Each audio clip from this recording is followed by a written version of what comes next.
పరోపకారి. ఒక ఊళ్ళో రామయ్య, సోమయ్య అనే ఇద్దరు రైతులు ఉండేవాళ్ళు.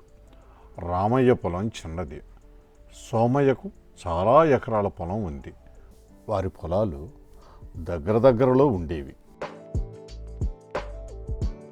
రామయ్య చాలా నెమ్మది, అదీనుగాక ఊరి వారందరితో కలిసిమెలిసి మంచిగా ఉంటూ వారికి తగినంత సహాయం చేసేవాడే తప్ప ఎవరి జోలికి వెళ్ళేవాడు కాదు.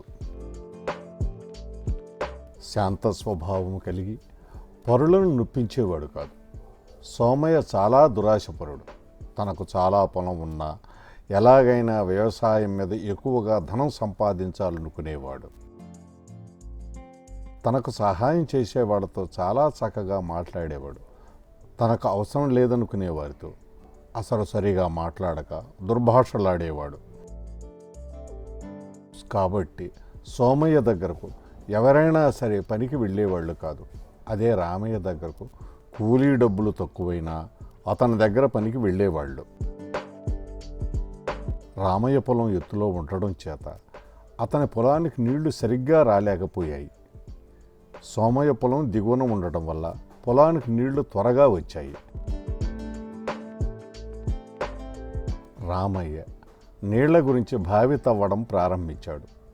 అతని పొలం ఎత్తులో ఉండడం చేత చాలా లోతు తవ్వవలసి వచ్చింది. కానీ నీళ్లు మాత్రం తక్కువగా వచ్చాయి.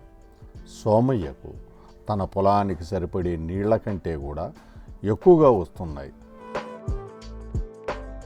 అందుచేత రామయ్య సోమయ్యను పొలం నుండి కాలువ తవ్వి నీళ్లు అప్పుగా ఇవ్వడానికి ధర చెల్లిస్తానని అడిగాడు. సోమయ్య దానికి అతి కష్టం మీద ఒప్పుకున్నాడు. కానీ 4 ఇంతలు ఎక్కువ ధర అడిగాడు. దానికి రామయ్య అది సబబు కాదని చెప్పిన తర్వాత కూడా సోమయ్య దానికి ఒప్పుకోలేదు. రామయ్య ఊరి రచ్చబండ దగ్గర కూడా ఈ విషయం చెప్పి చూశాడు. ఏమీ లాభం లేకపోయింది.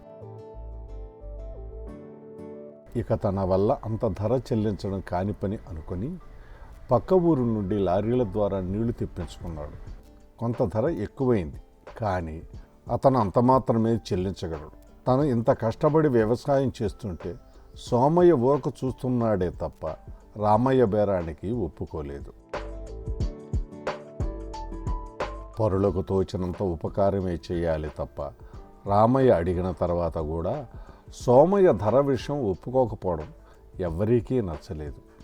ఒకే ఊరిలో ఉంటూ సాటి మనుషులు పడే బాధలకు తోటి వారిని ఆదుకోవాలి తప్ప న్యాయానికి మించిన ధరలు అడగడం సోమయ్యదే తప్పు అని ఊరివారంతా అనుకున్నారు.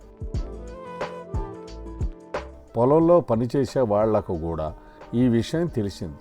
చూస్తుండగా వ్యవసాయం పనులలో పొలాలకు మందు చల్లే విషయంలో రామయ్య క్రమం తప్పకుండా పనివాళ్లను పట్టాడు. సోమయ్యకు సరైన రోజువారీ వాళ్ళు దొరికిన వారు కూడా సోమయ్య పొలంలో సరిగ్గా పనిచేయక పొలంలో పంటకంతా పురుగులు పట్టి పంట నాశనం అయ్యింది. సగానికి సగం కంటే తక్కువ ఫలం అందింది సోమయ్యకు. ఒక ఊళ్ళో ఉంటూ తను సంతోషంగా జీవిస్తూ పరులను కూడా జీవించేటట్టుగా ఉండాలి తప్ప కేవలం తనే ధనవంతుడు అవ్వాలన్న దురాశ ఎవరికైనా మంచిది కాదు. దానివల్ల చెడే జరుగుతుంది, కానీ ఒకరిని బాధ పెట్టిన పాపం ఊరికే పోదు. జరిగిన విషయాలు తెలుసుకుని సోమయ్య రామయ్యను క్షమించమని అడిగాడు. రామయ్య ఇస్తానన్న నీళ్ల బేరానికి ఒప్పుకున్నాడు.